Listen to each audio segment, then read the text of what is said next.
Welcome to this bonus CD entitled Advanced Secrets to Bypass Resistance. On this CD, we're going to continue on from the point we left off at on CD 8, entitled Conversational Inductions, dealing directly with the unconscious mind. Now on CD 8, you learned the power of the hypnotic gaze induction, and learn how to do that both as an overt and a more covert, more indirect kind of induction. On this CD, we're going to take that core principle, the hypnotic gaze induction. I'm going to show you additional refinements you can add onto it, additional principles you can weave into it to make it increasingly more conversational and increasingly more powerful. All of the inductions that we're going to cover on this CD can be used by themselves or can be combined together to create this very powerful organic whole that is truly greater than the sum of its parts. On this CD, we'll be covering, first of all, the piggyback induction, taking one of the principles that you learned on CD 4 and expanding it into a whole conversational hypnosis induction. Then we'll move on from refining the piggyback induction into the trance voice induction, which again will look at some of the myths around hypnosis and how the kernel of truth behind those myths can be turned into a very, very powerful hypnotic interaction. Finally, we'll look at how to weave some sensory description and some basic stories, which you've been practicing already on CD 7, into your conversational inductions to make them even more rich and more persuasive. Now please remember, just like in CD 8, this CD contains a whole bunch of hypnotic language and hypnotic interaction. We'll be tipping in and out of hypnotic interactions throughout the conversational inductions that we're going to be discussing. So, if you're driving a car or operating any kind of machinery, just stop whatever you're doing before you go on and listen to the rest of this CD. Then, as soon as you're ready, just sit back, relax, and enjoy learning conversational hypnosis. So the first induction that I'd like to turn our attention to is the one called the piggyback induction. Now the piggyback induction works, as you might imagine, off a principle that you learned on CD 4 called the piggyback principle. And if you remember, the piggyback principle is all about attaching a suggestion or an idea to other ideas that have already been accepted. The effect of attaching a suggestion to something that has already been accepted is that it kind of piggybacks, it rides along on the trail of a suggestion that's actually going to be taken on board already. We're going to use this principle now in order to induce a trance.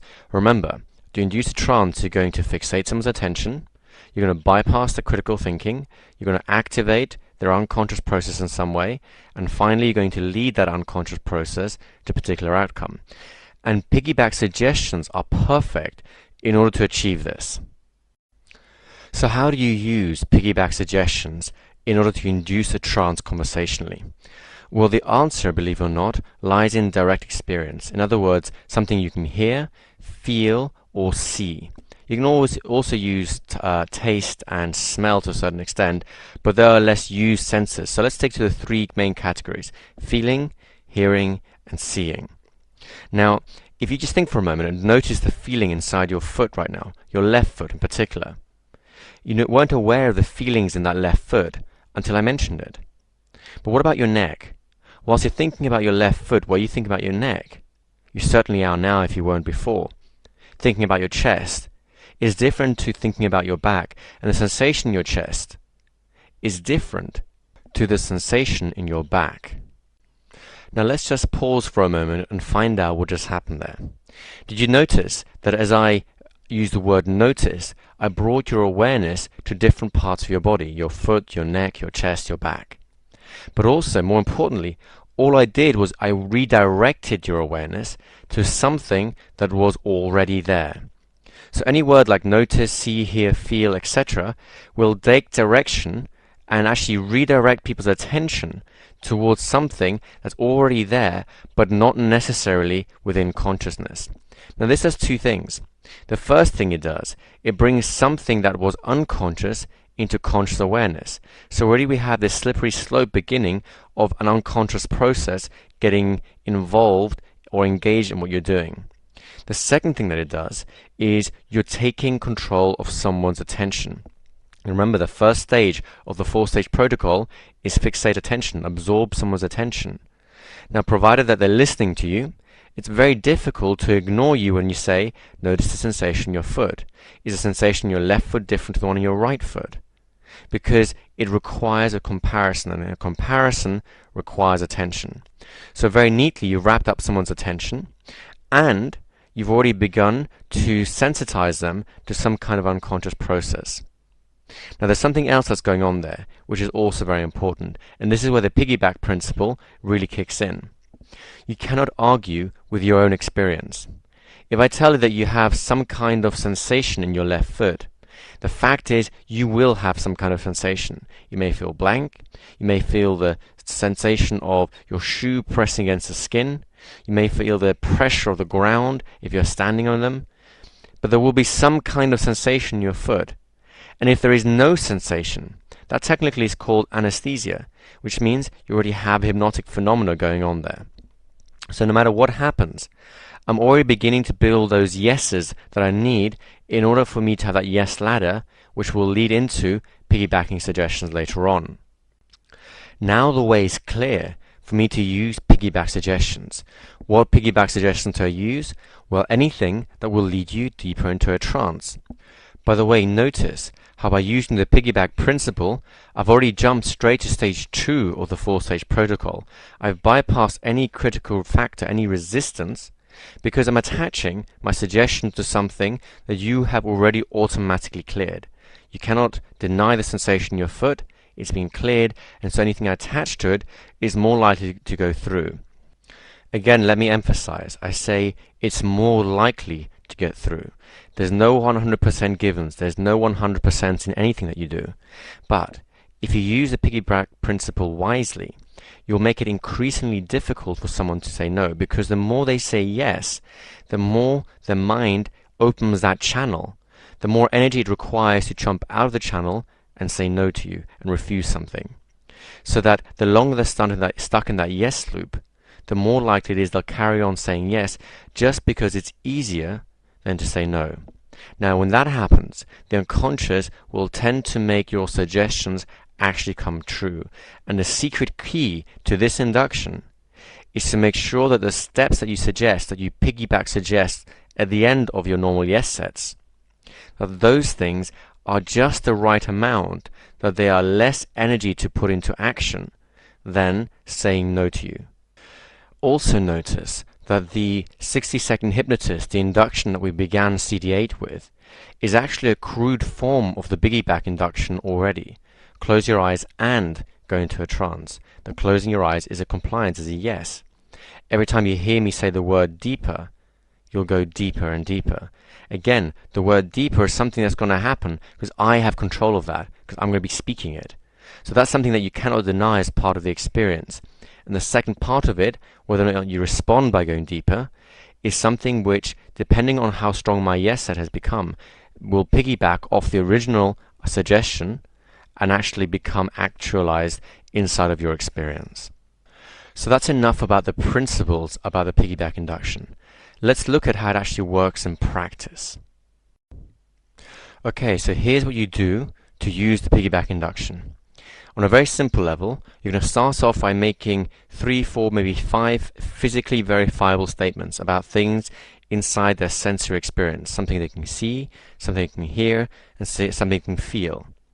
At the end of those 3 or 4, maybe 5 statements, you'll just use a simple conjunction like the word and, or whilst, or because, or that means, and you'll attach your suggestions like the word relax. Okay? Now at this point, your use of the hypnotic language cards that you learned all the way back on CD3 will be of great importance to you. You can use it very, very well to help augment your piggyback inductions. So let's say you make a few statements. For example, you can hear the sound of my voice. Well, that's true. You can feel the temperature in your left hand. And maybe your left hand feels a little different to your right hand. Now, that's true as well, because your left and your right hands are different hands. They must feel slightly differently in some way. At the end of all these, you can add a simple statement, and you can relax. So that whole chain would sound something like this. You can hear the sound of my voice. You can feel the temperature in one of your hands, and one of your hands, your left hand and your right hand, will feel a little different to each other, which means you can begin to relax. So already you should be familiar with a lot of the principles that we use there in terms of the language and the construction.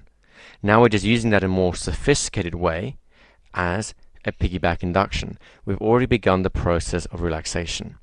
And then of course you cycle right back again to making 3 or 4 statements that are externally verifiably true. You can look around the room that you're in, and you can feel the pressure of the surface that you're sitting or standing on. You can also notice the temperature in the room whilst that relaxation continues to deepen just a little bit more. Again, notice how all these statements are verifiably true and are taking that step of relaxation just one slight step ahead of where we left off last time. Now, you can keep listing these things, adding suggestions a piece at a time, using your hypnotic language from CD3, and that will already create the induction. Now, the more you have someone responding to you, the more they go into a trance, the fewer yes set instructions you'll need, and the more the actual piggyback suggestions will just take all by themselves. So as the induction continues, you make increasingly less true statements, verifiable statements, and you make increasingly more piggyback suggestions which stand alone. Eventually, you'll make virtually only standalone suggestions, and we'll have an example of that coming up right up in a moment. Before we get into the example, there's one more distinction I want to pull out for you, and that is the distinction between making this induction very direct or very indirect. If you're going to do this very directly, you'll be using words like hypnosis and trance very liberally as part of the induction, and that's how I'll start the next segment to make it a bit more obvious for you. However, you can also make it more indirect by using trance themes, which you've already explored in the past, to locate people into a trance experience without having to use the word hypnosis or trance itself. So words like relax, focus, feel comfort, go inside, imagine, all of these words and all the other ones that you've come up with on your own will imply a trance state or trance-like state, and thereby allow you to indirectly recreate a hypnotic state without having to directly state that that's what's going on. So now you can use this induction directly and indirectly. So on the next track, you will have an example of the piggyback induction in action, and then we'll look at some more ways of refining that induction before we move on. So as we begin this induction, you may as well begin with your eyes open. Just sit back or lie down comfortably whilst you listen to this CD and feel the temperature in the air to make sure it's comfortable and you can begin to relax. Now, you can of course hear the sound of my voice, and whilst you're listening to my voice you can think your own thoughts and notice whatever position that you happen to be sitting or lying down in, whilst you continue to go into a little more relaxation.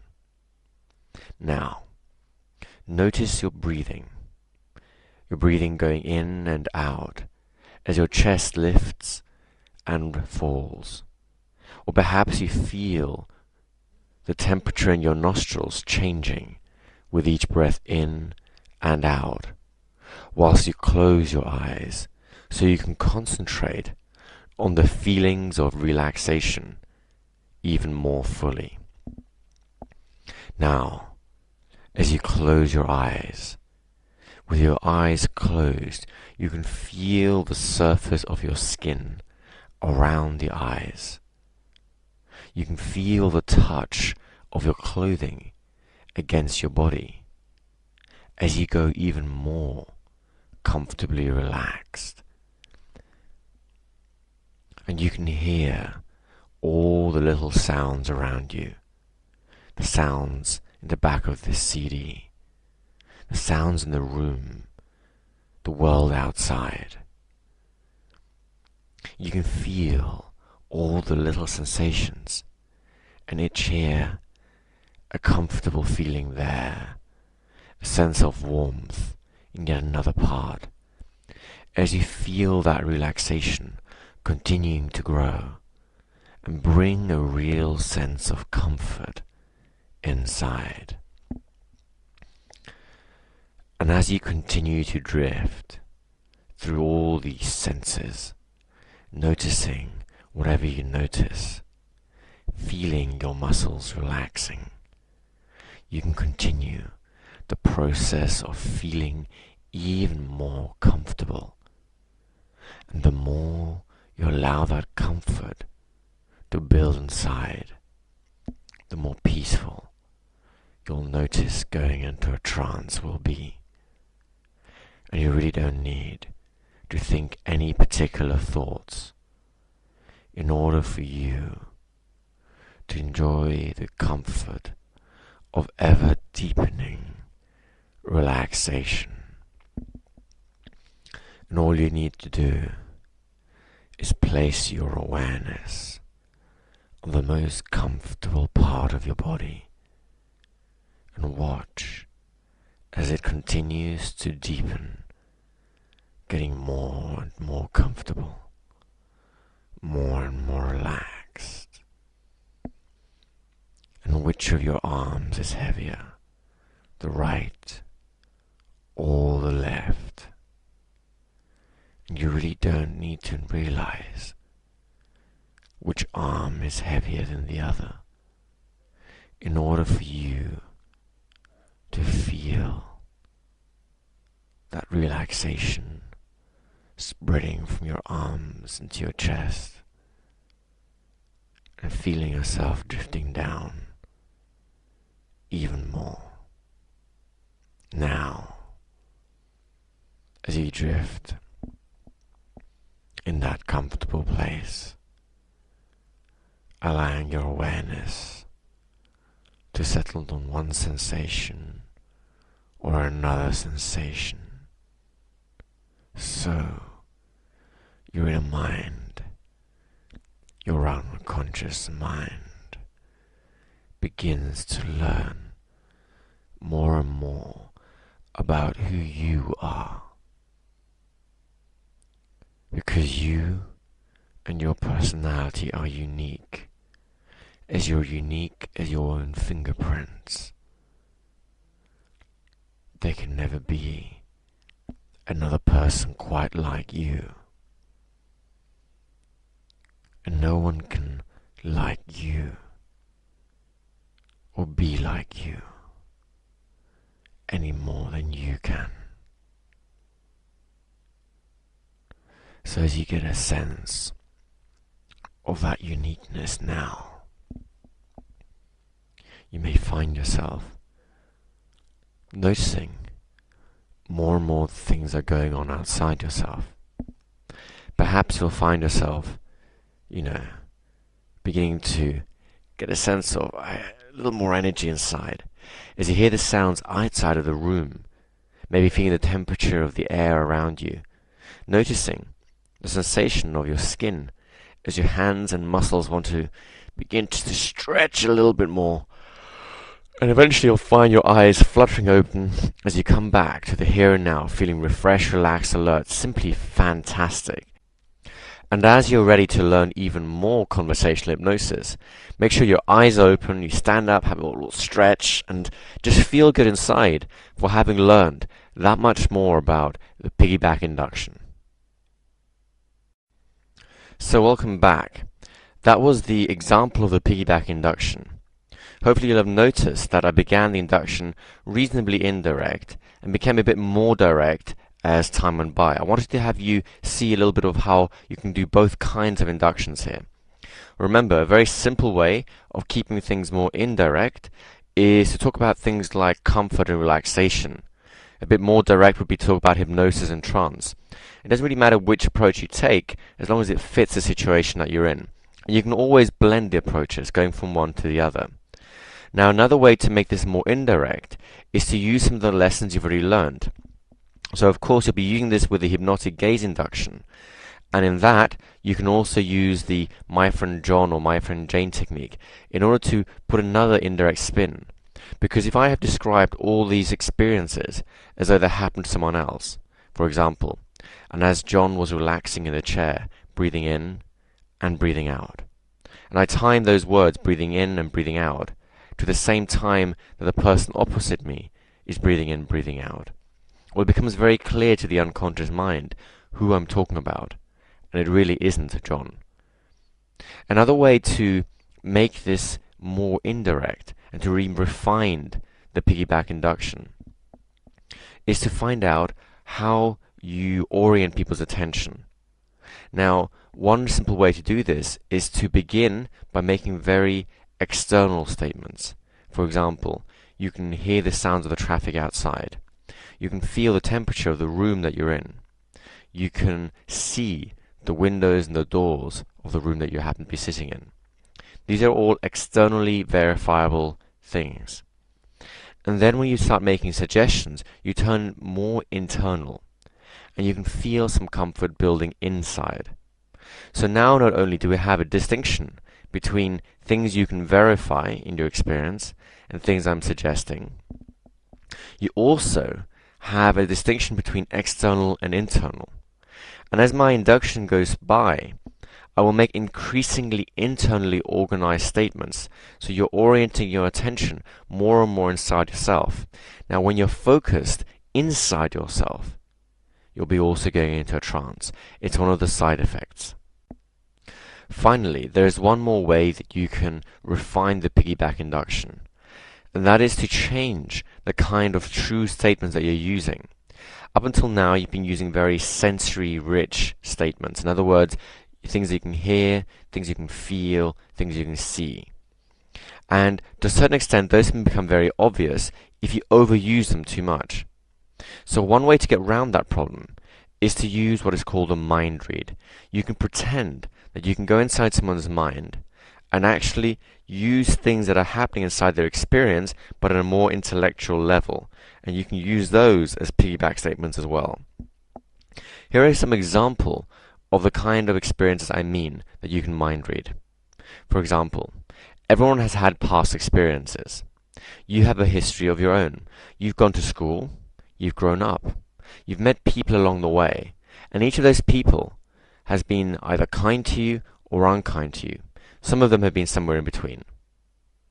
Now notice, every single one of those statements has been true. I'm using your past experiences, experience that everyone has had to go through, in order for you to have to still say yes. There's still a yes set. Now, I'm using cultural experiences. In the Western world, everyone has gone to school pretty much. If you go to some other places, not everyone will have had the same experiences. So you're using a mind read because you're having a very accurate guess what is likely to have happened in that person's life. Another form of mind reading, apart from personal experiences, is to use their beliefs and expectations. For example, we live in a free society. We all have the right to vote, and we all have the right to live life in a particular way. Now again, this is something which is a belief and an expectation for a Western audience. If you go to China or any kind of dictatorship, those expectations will begin to change. Beliefs can be about religious things, political views, about anything that you happen to know about the other person. Now, beliefs and expectations will require to know a little bit about that person, but it's not that steep a requirement. Other things that you can use is anything they told you. If they told you about a fishing trip, you can tell them, so you've gone fishing, and whilst you were fishing, you had your rod, and you tried to cast that rod, only to realize that you brought the wrong bait. Yet another form of mind read is to use truisms. Truisms are sayings like, a stitch in time saves nine, and better late than never. These are statements which, again, in our culture, everyone tends to accept as true, the little wisdoms that everyone will take as true. And the final form of mind read is cultural assumptions. Cultural assumptions are very similar to beliefs and expectations.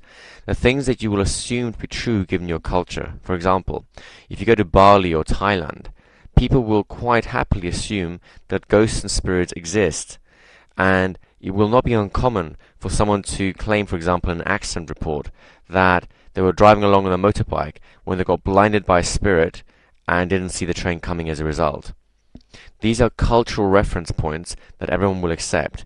In the West, A lot of cultural assumptions are based around things like science, around political expectations, around personal freedoms, and things of this nature. So now that you have all these different mind reads, go away and think about how many different ways people can actually have an internal experience. What do they assume about the world? And then carefully start dotting all of these experiences, these mind reads, and throw them into your conversations to start building very natural yes sets. So you have, to remind you, you have sensory descriptions, you can lead from external to internal experiences, and you can use mind reads as well as all the other things you've learned already in order to enrich your piggyback inductions. Now the next induction that I want to share with you is called the trance voice induction. Now this is a very powerful and actually very interesting induction, and again it's lies at the root of another hypnotic myth. There's a myth in hypnosis that there's a certain tone of voice that puts people into trance. People used to think that you had to talk in a monotone and basically bore the pants out of people. At other times, people thought there was some kind of magic power in the voice, so that when you hit a certain quality of voice, a kind of command tonality, people could not resist or could not help but go into a trance. The fact of it is that these kind of things are not true, and they're kind of true at the same time. What happens in a trance voice induction is that you begin to condition people to respond to your voice or particular tone of voice with the hypnosis response. It's a little bit like Pavlov's dog. If you remember Pavlov, he was the man who rang a bell, gave dog some food, rang a bell, gave dog some food. Over time, the dogs associated the bells with food at such a deep level that just ringing a bell would make a dog salivate. The hypnotic trance voice induction does the same thing for hypnosis, so that over a period of time you create a hypnotic voice that just hearing those tonalities, people go into a trance. But remember, there is no mystical quality to this. This is something you have to condition people to do, so that a new person who comes into your life will not just drop into a trance because you're using your trance voice on them. You have to still create the experiences for them to condition them to. As you learn the hypnotic trance voice induction, another thing that you need to pay attention to is the fact that if people are responding to a tone of voice hypnotically, without you having to say anything else, then it makes sense for you to have a different tone of voice from a normal conversational one. Because otherwise, what's going to happen is people are going to drop into a trance whenever you talk to them, whether you want it to happen or not. Now that might sound a bit amusing right now, but wait till you're inside a car and talking to a friend, and you start sending them off to sleep. That's a very bad idea. There is a time when hypnosis is appropriate and good and useful, and there is a time when it is not. So in order to be able to separate those times, it is very important that when you begin any kind of hypnotic process with people, you change the qualities of your voice so that your induction gets attached to a different voice tone, so that when you use those voice tones only, will you actually induce a trance. Now, believe it or not, we've actually set the foundation for this throughout the course of these CDs. Remember, we talked about talking more slowly, talking more comfortably and soothingly, using different rhythms and pauses. You've already heard me using my own trance tonalities. For example, when I begin to change my voice and speak in a different way, notice how even now, after just a few conditioning cycles, you begin to respond. And that is really the power of hypnotic voice induction. Your voice will become a very powerful tool to put people into trance instantly. It's like watching a stage hypnotist say to his audience, sleep, and they sleep instantly. It's still a conditioning cycle that people go through.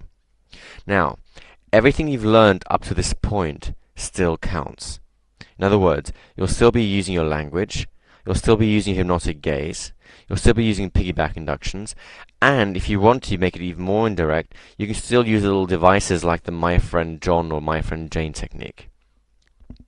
Now, when it comes to inducing the hypnotic voice induction, there's actually a very specific induction I'm thinking of, which is very powerful and very easy to do, which will actually create this dichotomy between thinking consciously and thinking unconsciously. I'm going to describe it to you briefly now, and on the next track, run you through the whole process. In essence, what you want to do is you want to talk about conscious mind activities with one voice, and unconscious mind activities with another voice. Now, the distinction between the two voices can be very subtle, or it can be much greater. If you have a great distinction, well, you become a little bit more obvious. The more subtle distinctions are a little less obvious. So for example, you may have, over time, you may build up different voices, each one creating a different type of trance experience. You may have a more learning experience, one which is softer, but still gets people into kind of a learning trance, a kind of a storytelling trance, where they still want to listen to you. You may have a deeper, more hypnotic voice, which is for more profound and obvious trances. You may also have your normal everyday speaking voice, in which people don't drop into a trance, they just listen to you in a more normal sort of way. And each of those voices will be conditioned by talking about the very kind of experiences people have whilst in those conditions. So for example, if you want people to learn, and you have a certain learning voice, well then the best thing to do is to talk to them about all the times they've learned in the past and learned easily. Because as they reactivate those experiences inside themselves, they begin to learn more easily inside themselves. They'll attach that to the tone of voice you have, so that every time you speak in that voice, they'll learn more easily. And this is really the secret behind the hypnotic voice induction, is to activate inside the person the neurological condition, the state that you want them to be in, what you want them to respond with when you have that particular voice, in this case trance, and then use that voice as well. On the next track, you'll actually have an example of how this works. So here's how to use the trance voice induction. In essence, you're going to read a kind of shopping list out to someone.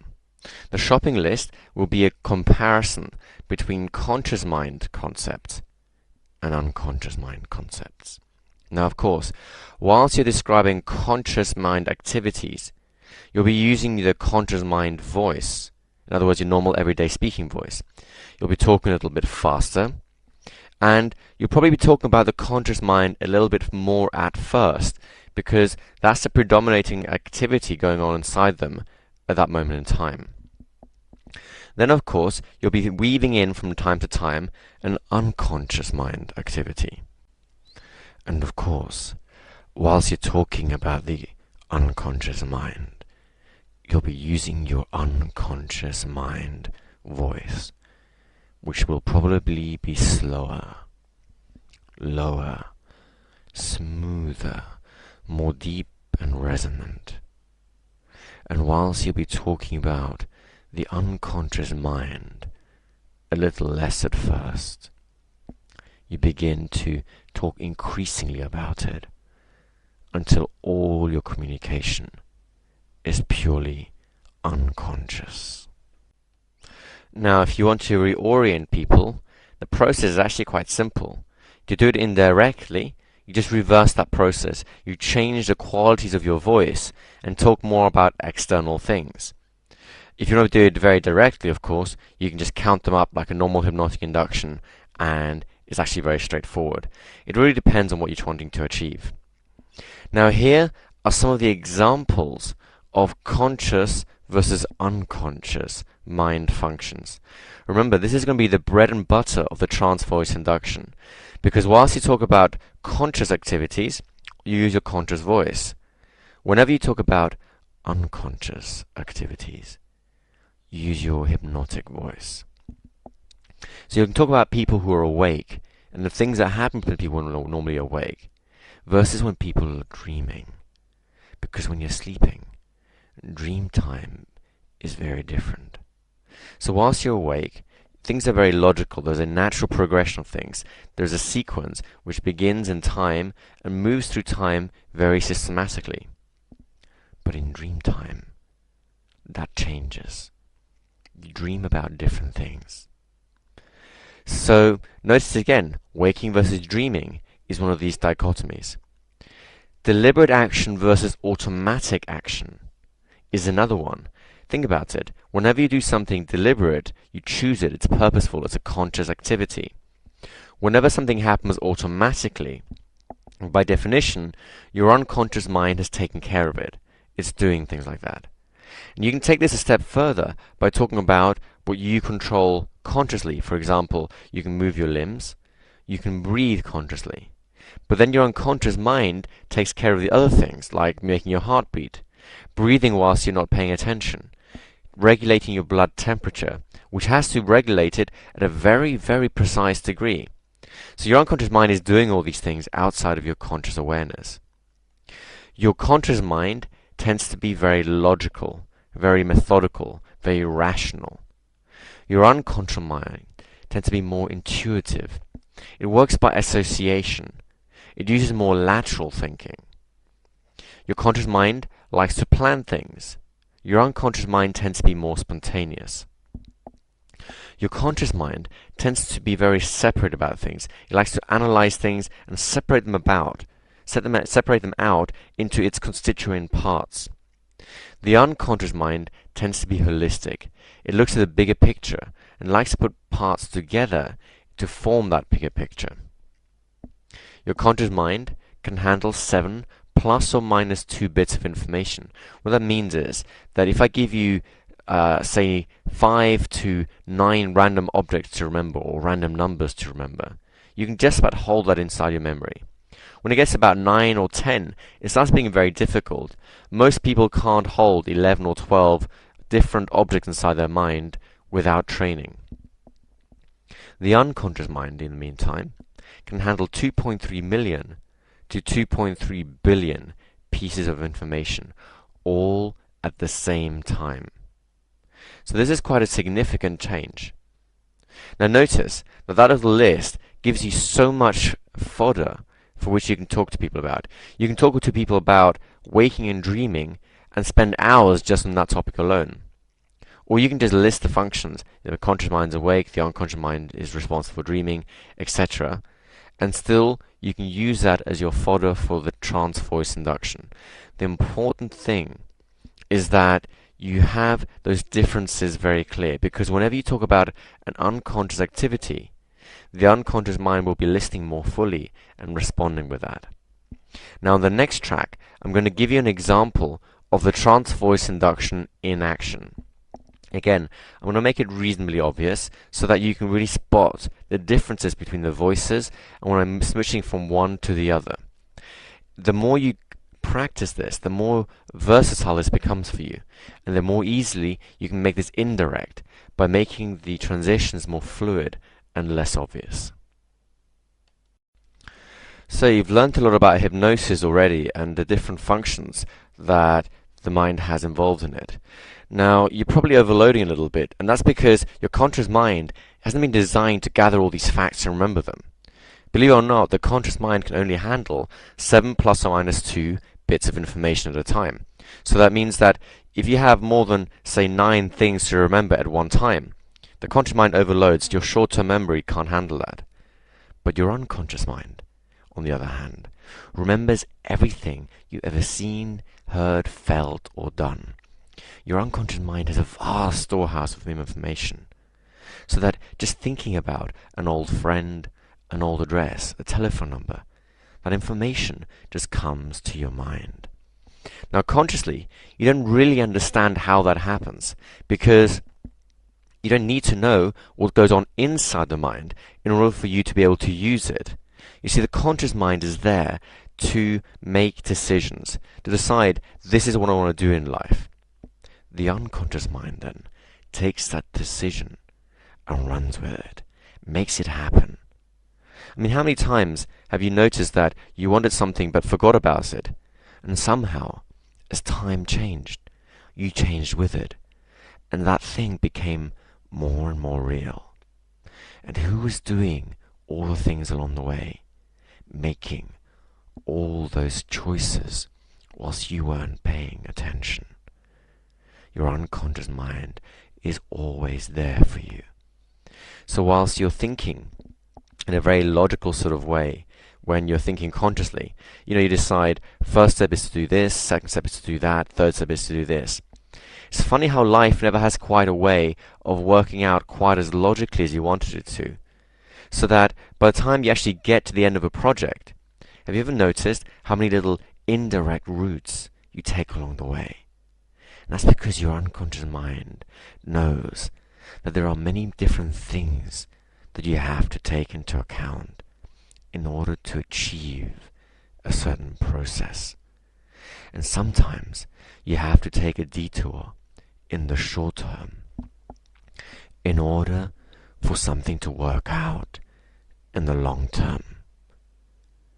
And your unconscious mind understands this bigger picture because it thinks in a more holistic, cybernetic kind of way.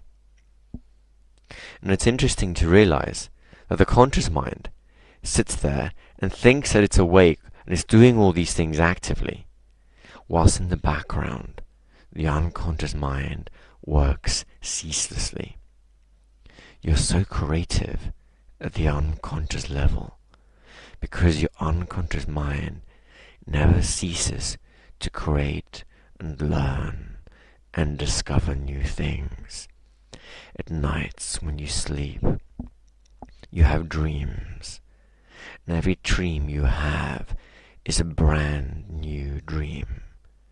You never thought of it before. Think about it. How many people sit there and actually consciously choose what to dream about? Sit there and design the plot, the characters, all the weird things that are going to happen to them. It doesn't happen in the normal waking state, does it? Your dreams just happen by themselves. They're automatic, just as the content is automatic.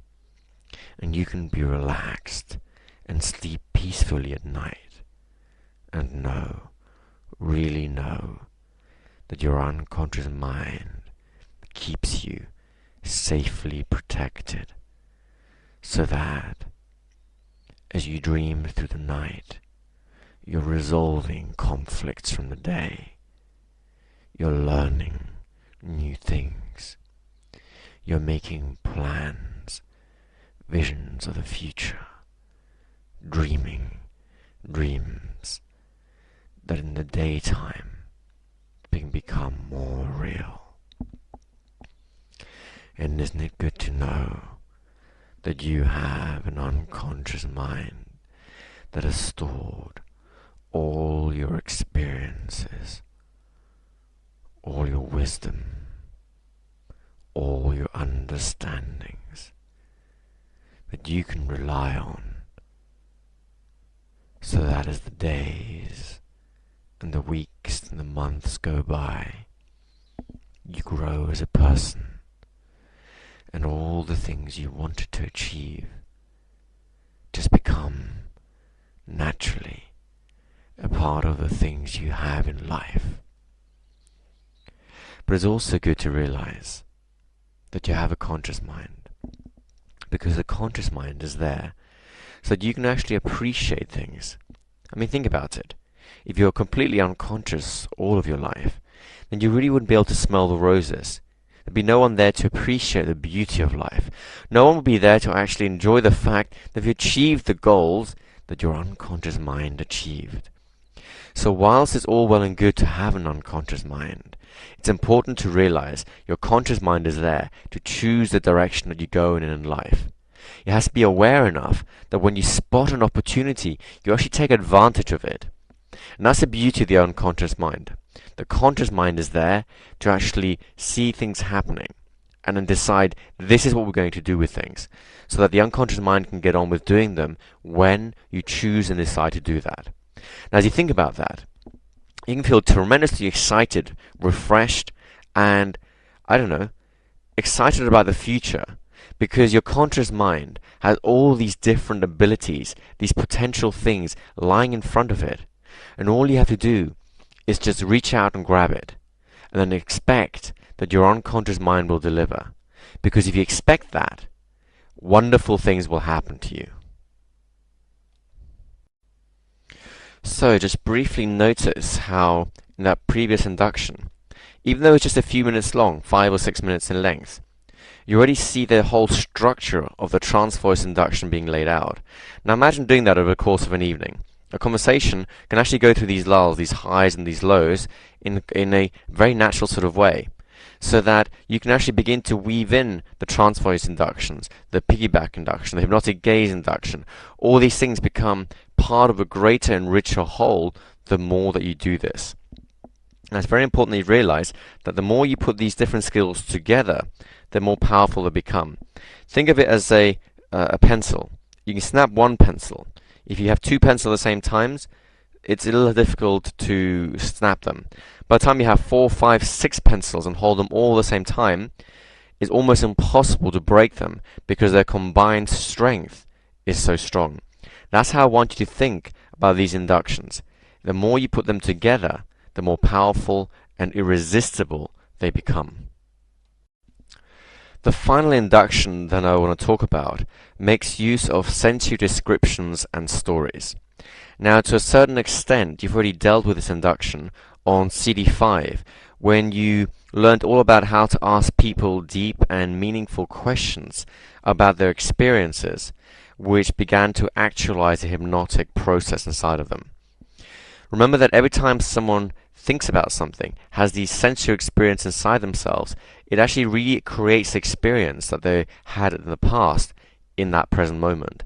So asking people about a previous hypnotic experience, whether it's a formal hypnotic experience with a hypnotist or an informal hypnotic experience like reading or watching a film, you will tend to recreate that experience in the present moment because of the nature of how the mind works. So you're going to use this as an induction now. The way you can do this is actually very simple. On the simplest level, you just simply describe a scene. You can describe a scene like relaxing on a holiday, walking through a wood, absorbed in a particular sport, reading a book, going to a meditation retreat, going to see a hypnotist, in fact, driving a car, there's always a good driving trance involved, waiting in line and making time distort, getting a massage and just sort of drifting off into your own world whilst you're doing that, listening to poetry or music. Notice how the range of experiences that can be hypnotic are almost limitless. Now, the way stories come into this is because stories can be a vehicle for actually allowing your sensory descriptions to come out. In other words, if you're sharing a story of going for a massage and finding yourself falling asleep, well, then people can't argue with that because it's your story and it's your experience. But whilst you're doing that, you can lace beautiful sensory-rich descriptions as suggestions that the other person have the same experience. Now, poets and authors and musicians, that's their bread and butter, is to create another experience inside of you by the descriptions that they make. As a hypnotist, there's no difference. It's just that you'll look at the 4-stage hypnotic protocol to make sure that the things that you are describing fit within those categories. So, of course, anything that you describe where people's attention is focused, fixated, absorbed completely, will already begin the process of trance. Anything that you describe where the normal critical thinking is taken offline, well, you begin to bypass the critical factor. Whenever you talk about natural unconscious responses, whether it be automatic habits, like driving a car late at night, or things that happen outside of your awareness, like your heart beating, all these things will again tend to activate unconscious responses. At this stage, let me repeat something I've said to you in the past, and that is, everything you have learned to this point still counts. On a simple level, that means that the hypnotic gaze and pure use of language, the piggyback induction, the trance voice induction, all these things can be used as a byproduct or as an addition to the sensory rich descriptions and the stories that you tell.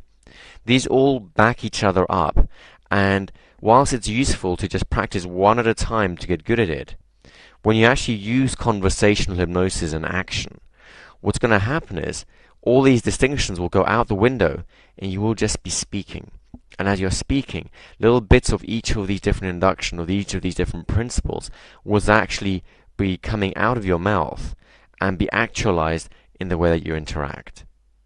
Now, before I give you a brief example of the sensory-rich description and a story in action, the three essential ways in which you can use this particular induction.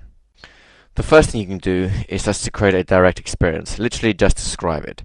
Describe the sensations of going into a trance, be that an informal trance like reading a book or driving a car, or a formal trance with a hypnotic induction involved. The second way you can do this is to share your own personal experience. As I said before, if you talk about a time that you went to have a massage done and then fell asleep in the process of doing that, you're talking about your own personal experience, and in that telling, it becomes more real for the other person. You can also do it in the form of sharing your own personal likes and dislikes. For example, when you say to someone, you know what I love? It's those times when you're just looking out the window and it's just like a time between evening and morning and everyone's still asleep. You can look out at the world and everything's just kind of quiet. And because it's really early in the morning, your brain hasn't really kicked in yet, and it's kind of quiet inside. Like all the problems of the day just have disappeared. They're just not there at the moment. And you have that moment of perfect peace and quiet. So notice how I very naturally slipped into a sensory-rich description by telling you about something that I like, a kind of a universal experience that other people will tend to share in. This is kind of more the poetic approach to hypnosis. And just because it's hypnosis, by the way, doesn't mean that you can't have poetic license to do all kinds of things with experiences that you describe to people. So I've just had the most amazing weekend. I went to Cowes Week, which is a kind of boating, yachting festival on the Isle of Wight, just off the coast of England. And in the summertime, there's a couple of weeks in which they have this big celebration where all the yachts people from around the world come and play. And in particular, a lot of businesses go there to entertain clients and have fun. So you kind of sail during the day and the evening. You know, you can go out, you can have drinks, you have meals, and it's just a lot of fun and a very pleasant experience. And it was a wonderful day for me because the whole week we had a really bad weather. You know, like when you've been kind of wound up by just nothing seems to be going right. It's the middle of summer and it's raining, and everyone's kind of getting a bit annoyed. And I'm particularly annoyed because friends of mine were taking me sailing during Cowes Week, and I thought, well, what if the weather stays this way? Anyway, so the Saturday turns up, and it's a beautiful day. I wake up maybe 6 o'clock in the morning to give me time to like drive down to the harbour, and it is just the most beautiful, glorious day you can imagine. The sun is shining and it's warm, and I instantly know it's going to be just one of those days where everything just seems to go right. I'm driving down the road and already getting to that automatic pattern where my hands just know what they're doing, and I know the way that I need to go because I don't even have to think about it. All I can do is allow my attention to drift across the road, the odd car that happens to be there, and to just enjoy the sunshine, which I haven't seen for such a long, long time.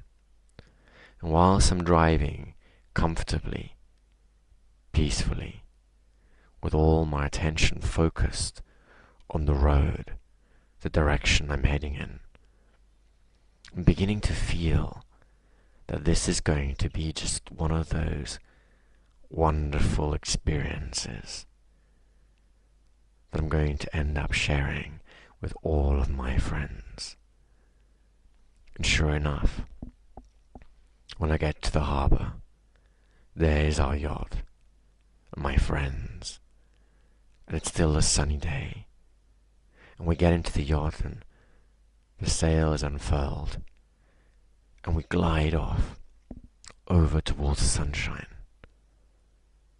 And I can't begin to describe just how wonderful it feels to hear the soothing sound of the water lapping against the hull of the boat.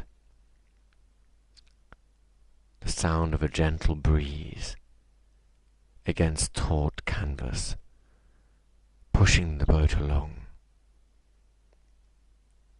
And of course, from time to time, the wind just disappeared and everything went completely calm.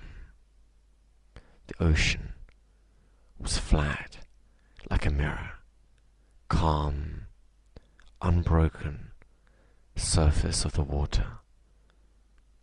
And the people in the boat just began to relax and enjoy the sunshine. Some of them even closed their eyes to feel the warmth of the sun against their skin. I said to myself, it's so good to enjoy that sunshine against your skin. Can you feel the coolness of that breeze? Not too cold. And I felt myself continuing to relax more and more fully. Now, as you enjoy that experience and really learn about conversational hypnosis, you can discover there are so many things you can do naturally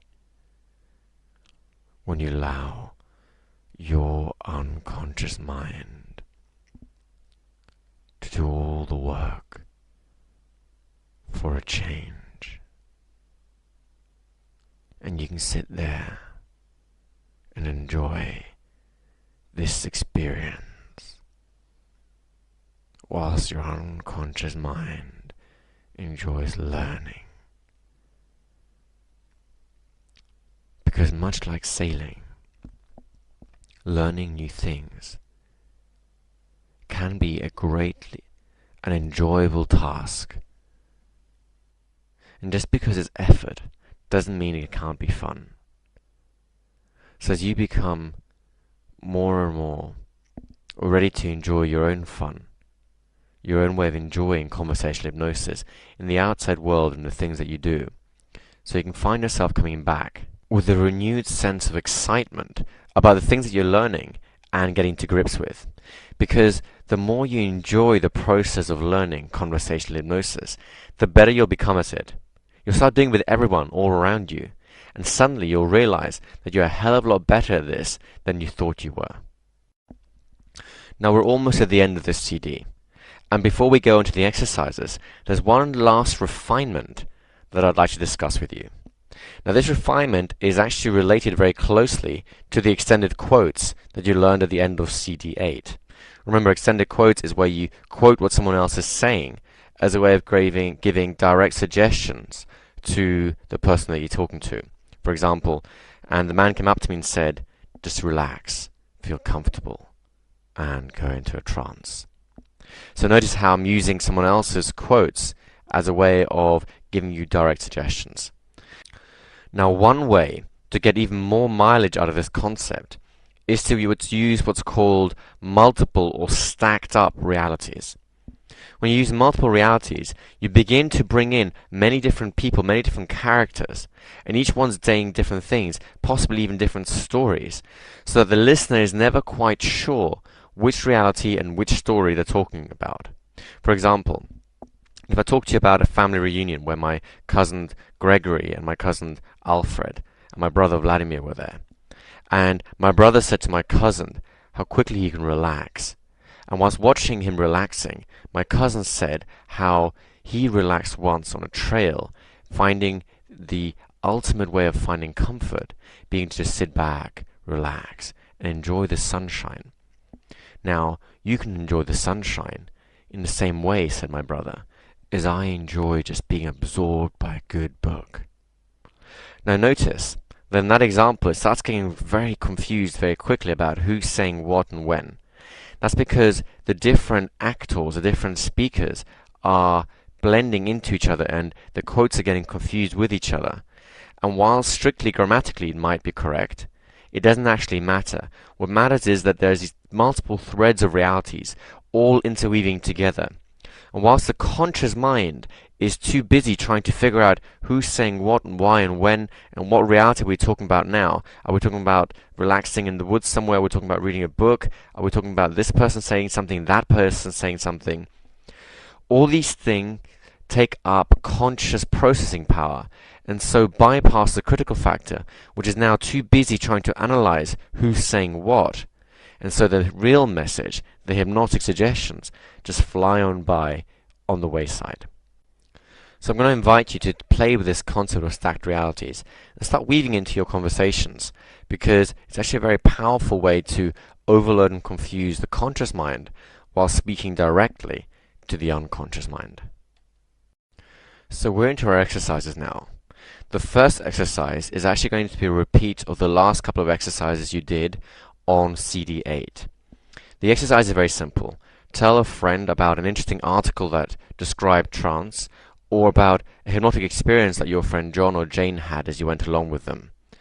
Now, as you talk about these experiences, these hypnotic experiences, begin to include piggyback suggestions inside of the actual descriptions that you're giving. Now, these piggyback suggestions will piggyback off of a yes set. So you're going to feed back into them the kind of reactions that they're giving you. Here's an example of what I mean. Let's say you're talking to them, and as you're talking to them, they seem to be blinking a lot. So you can tell them, and so Jane was sitting in that chair, blinking a lot, and suddenly her blinking slowed down. So as soon as you spotted an unconscious pattern emerging from that person, you're going to acknowledge it, bring it into your yes set, by actually making that one of the characters in your story actually have the same pattern. You can do this of blinking rate, breathing rate. You can do this about sensations. If there is a sound outside the room, you can kind of weave it in. For example, let's imagine that you're hearing a lot of people going in and out of doors in the background. And you can say to them, the strange thing is, even though we were sitting in this hypnotherapist's office, there's lots of other offices around as well, and people kept opening and closing doors. And I thought to myself, isn't it interesting that this hypnotist is helping Jane to open her mind and close her mind to the old problems, just as all the people in the office are moving around doing their own thing. So again, you're beginning to incorporate the things that other people are experiencing into a part of your trance induction, which makes your piggyback induction even more powerful. The next exercise is to do with a trance voice induction. Now you can do this either in a very simple or in a very indirect sort of way. The simple way to do trance voice inductions in normal conversations is just to begin to describe the difference between, say, waking and dreaming. It's just like a lecture or a philosophical discussion about a particular topic. Now, of course, you'll be doing all the things you've learned about the trance voice induction as you're having this particular discussion. A more indirect way to introduce the trance voice induction is to describe yet another article that talked about these functions, about the different sides of consciousness, about the logic mind versus the intuitive mind, about the right brain versus the left brain. These are all interesting metaphors for conscious and unconscious processes. As you talk about these different metaphors and different articles that you read, you can of course weave in your trance voice induction patterns. The next exercise is actually quite a lot of fun.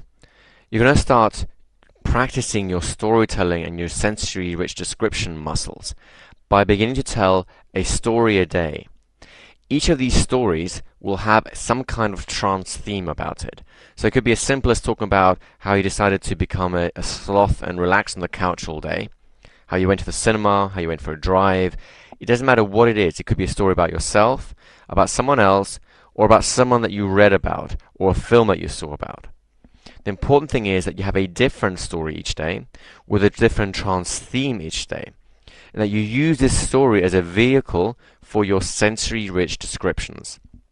Now here's an important thing for you to remember, and this is true for every single hypnotic exercise you do from this point onwards, and that is, whenever you engage in a hypnotic exercise with someone, be that direct or indirect, be that in a conversation or a more formal setting, I want you to begin to use your trance voice whenever you use those hypnotic processes, because you will condition that trance voice to the hypnotic state.